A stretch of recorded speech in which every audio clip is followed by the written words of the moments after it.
ಮದ್ದೂರು ತಾಲೂಕು ಕೃಷಿ ಸಮಾಜದ ಅಧ್ಯಕ್ಷರಾಗಿ ಕೆಬಿ ನಾಗರಾಜು, ಉಪಾಧ್ಯಕ್ಷರಾಗಿ ಎಂಬಿ ತಮ್ಮಣ್ಣಗೌಡ, ಪ್ರಧಾನ ಕಾರ್ಯದರ್ಶಿಯಾಗಿ ಬಿ ಬಸವರಾಜು, ಖಜಾಂಚಿಯಾಗಿ ಕೆವಿ ಶ್ರೀನಿವಾಸ್ ಹಾಗೂ ಜಿಲ್ಲಾ ಪ್ರತಿನಿಧಿಯಾಗಿ ಜಿಡಿ ಚಂದ್ರಶೇಖರ್ ಅವರು ಅವಿರೋಧವಾಗಿ ಆಯ್ಕೆಯಾದರು.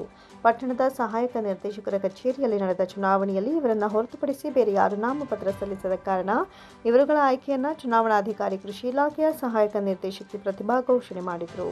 ನೂತನ ಅಧ್ಯಕ್ಷ ಕೆಬಿ ನಾಗರಾಜು ಅಭಿನಂದನೆ ಸ್ವೀಕರಿಸಿ ಮಾತನಾಡಿ, ಸರ್ಕಾರದಿಂದ ಬರುವ ಸವಲತ್ತುಗಳನ್ನು ಅರ್ಹ ಫಲಾನುಭವಿಗಳಿಗೆ ತಲುಪಿಸುವ ನಿಟ್ಟಿನಲ್ಲಿ ಹಾಗೂ ರೈತರಿಗೆ ಅನುಕೂಲವಾಗುವ ರೀತಿಯಲ್ಲಿ ತಾಲೂಕು ಕೃಷಿ ಸಮಾಜ ನಿರಂತರವಾಗಿ ಕೆಲಸ ಮಾಡಲಿದೆ ಅಂತ ವಿಶ್ವಾಸ ವ್ಯಕ್ತಪಡಿಸಿದರು. ಬಳಿಕ ಮಾಜಿ ಶಾಸಕ ಡಿಸಿ ತಮ್ಮಣ್ಣ ಅವರನ್ನು ನೂತನ ಅಧ್ಯಕ್ಷ ಹಾಗೂ ಉಪಾಧ್ಯಕ್ಷರು ಅಭಿನಂದಿಸಿದರು. ಈ ವೇಳೆ ಮಾತನಾಡಿದ ಡಿಸಿ ತಮ್ಮಣ್ಣ, ಕೃಷಿಕ ಸಮಾಜದ ಏಳಿಗೆಗೆ ರೈತರಿಗೆ ಅನುಕೂಲವಾಗುವ ನಿಟ್ಟಿನಲ್ಲಿ ಕಾರ್ಯನಿರ್ವಹಿಸಿ ಅಂತ ನೂತನ ಆಡಳಿತ ಮಂಡಳಿಗೆ ಶುಭಾಶಯ ತಿಳಿಸಿದರು. ಎಲ್ಲ ಸದಸ್ಯರುಗಳು ಕೂಡ ಅವಿರೋಧವಾಗಿ ಅಧ್ಯಕ್ಷರು ಮತ್ತು ಉಪಾಧ್ಯಕ್ಷರನ್ನು ಚುನಾಯಿಸಿದ್ದಾರೆ.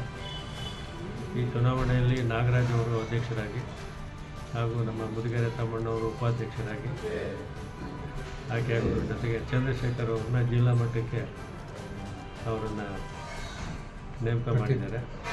ಇದೆಲ್ಲವೂ ಕೂಡ ಒಗ್ಗಟ್ಟಿನಿಂದ ಆಗಿರೋದ್ರಿಂದ ಎಲ್ಲ ಸದಸ್ಯರುಗಳನ್ನು ಅದು ಶಿವರಾಮ್ ಅವರ ನೇತೃತ್ವದಲ್ಲಿ ಒಗ್ಗಟ್ಟಾಗಿ ಅವಿರೋಧವಾಗಿ ಆಯ್ಕೆ ಮಾಡೋದಕ್ಕೆ ಎಲ್ಲ ಸದಸ್ಯರುಗಳನ್ನು ಕೂಡ ನಾನು ಅಭಿನಂದಿಸ್ತೇನೆ. ನಿರ್ದೇಶಕರಾದ TM Rajashekar, BJ Ramesh, K Krishnappa, M Shivanna, CS Lokesh, SP Shankaraiah, S Venkatachalavaiah, DN Raghu, MV Prakash, Puttaramu, ಕೃಷಿ ಅಧಿಕಾರಿಗಳಾದ ದಯಾನಂದ ಕುಮಾರ್, ಅಧೀಕ್ಷಕ ಶಿವನಂಜೇಗೌಡ ಹಾಗೂ ಇಲಾಖೆಯ ಅಧಿಕಾರಿಗಳು ಹಾಗೂ ಸಿಬ್ಬಂದಿಗಳು ಹಾಜರಿದ್ದರು.